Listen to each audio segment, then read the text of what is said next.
प्रधानमंत्री नरेंद्र मोदी के संसदीय क्षेत्र वाराणसी में आईआईटी बीएचयू की छात्र के साथ हुए गैंगरेप के 60 दिन बाद 3 आरोपियों की गिरफ्तारी के मामले में पुलिस की जांच पर कई सवाल खड़े हो रहे हैं। तीनों अपराधियों को सत्ता पक्ष से संबंध को पुलिस के जांच में कथित लचर रवैये से भी जोड़ करके दिखाया जा रहा है। वाराणसी पुलिस का कहना है कि तीनों आरोपियों की गतिविधियों को ट्रेस किया जा रहा था और मुखबिर की सूचना के बाद 31 दिसंबर की भोर यानी कि सुबह उनको गिरफ्तार कर लिया गया। पुलिस के एक अधिकारी ने नाम न छापने की शर्त पर बताया कि बीएचयू के सीसीटीवी फुटेज में आरोपी तीनों के चेहरे साफ नहीं थे। बुलेट की फोटो के आधार पर जांच की गई। वाराणसी के लंका, रामनगर, भेलूपुर, दशाश्वमेध, लक्षा और चेतगंज, सिगरा और चितईपुर थाने क्षेत्र के करीब 500 से अधिक सीसीटीवी फुटेज खंगाले गए। इसके बाद बुलेट की फोटो चेतगंज, दशाश्वमेध, भेलूपुर होते हुए लंका स्थित बीएचयू गेट के अंदर जाती हुई दिखाई दी। रात के अंधेरे में कैंपस के कैमरे में उनके चेहरे साफ दिखाई नहीं दिए।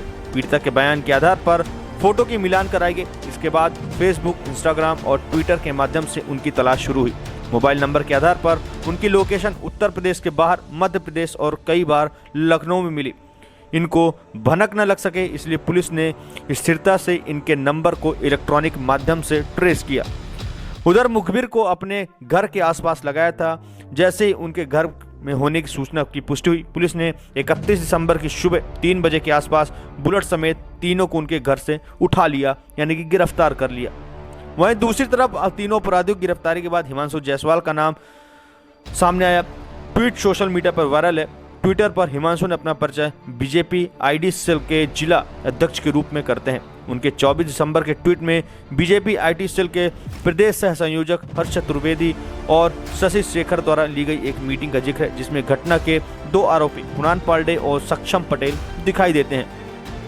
ऐसे में उन आरोपों को बल मिलता है जिसमें कहा जाता है कि वाराणसी पुलिस को आरोपी के बारे में जानकारी घटना के चंद दिनों बाद ही हो गई थी, लेकिन आरोपियों के राजनीतिक रसूख के चलते उनकी गिरफ्तारी नहीं हो पाई थी।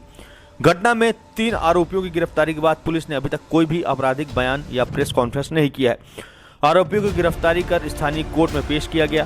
तीनों आरोपियों को 14 दिन की न्यायिक हिरासत में भेज दिया गया। सूत्रों की माने तो पुलिस ने अपनी तरफ से रिमांड के लिए कोई अर्जी नहीं दी थी। ऐसे गंभीर मामलों में अमूमन जांच अधिकारी पुलिस रिमांड की अर्जी कोर्ट में देता है ताकि आरोपियों से पूछताछ और साक्ष्य संकलन कर केस को मजबूत बनाया जा सके। इससे एक बार फिर पुलिस स्थानीय केस में हो रही लापरवाही के आरोपों में घिरती हुई नजर आ रही है। गैंगरेप के आरोपियों की मोबाइल और इलेक्ट्रॉनिक उपकरण पुलिस के कब्जे में है। प्राथमिक पूछताछ के बाद पुलिस ने उन्हें कोर्ट में पेश किया था। रिमांड से लेकर के अदालत को उचित कारण बताना है। फिलहाल पुलिस मोबाइल और इलेक्ट्रॉनिक उपकरण डेटा रिकवर होने का इंतजार कर रही है। इसके बाद आवश्यकता पड़ी तो पुलिस आरोपियों को रिमांड की अर्जी में डालेगी। नाम न छपने की शर्त पर वाराणसी के एक बीजेपी नेता ने बताया कि सक्षम पटेल लगभग 6 साल पूर्व हिंदू युवा वाहिनी का जिला मीडिया प्रभारी हुआ करता था। इसी कारण से उसे हिंदू युवा वाहिनी से हटा दिया गया था। बाद में वह बीजेपी के एक विधायक के करीब आ गया और उसे बीजेपी के महानगर आईटी सेल का सह संयोजक बना दिया गया। कुणाल पांडे बीजेपी के पार्षद का दामाद है। वह ठेकेदारी करता है। आनंद उर्फ अभिषेक चौहान और बजरडीहा के सक्षम पटेल इसके साथ ही रहते हैं। वाराणसी के सिगरा स्थित गुलाब बाग बीजेपी कार्यालय पर इस बात की चर्चा रही कि तीनों आरोपी पार्टी की मीटिंग में पिछले 2 हफ्ते में शामिल हुए। आश्चर्य की बात यह कि किसी को भनक तक नहीं लगी कि तीनों इतने बड़े अपराध के आरोपी हैं। अब पुलिस को इनकी तलाश है। काशी क्षेत्र के अध्यक्ष दिलीप पटेल ने बताया कि यह समाजवादी पार्टी बीएसपी और कांग्रेस की सरकार नहीं है। बीजेपी की सरकार में अपने पराये में भेद नहीं करती है। अन्य पार्टियों, अपराधियों, आरोपियों को बचाती रहती है, लेकिन बीजेपी की कथनी और करनी में अंतर नहीं है। तीनों आरोपी पूर्व में भारतीय जनता पार्टी के महानगर आईटी सेल से जुड़े हैं, लेकिन वर्तमान में उनके पास कोई दायित्व नहीं है। ऐसे में अगर उन्हें कोई अपराध किया है तो भारतीय दंड संहिता और पुलिस की विवेचना के आधार पर वो कठोर से कठोर सजा दिलाने में पार्टी कसर नहीं छोड़ेगी।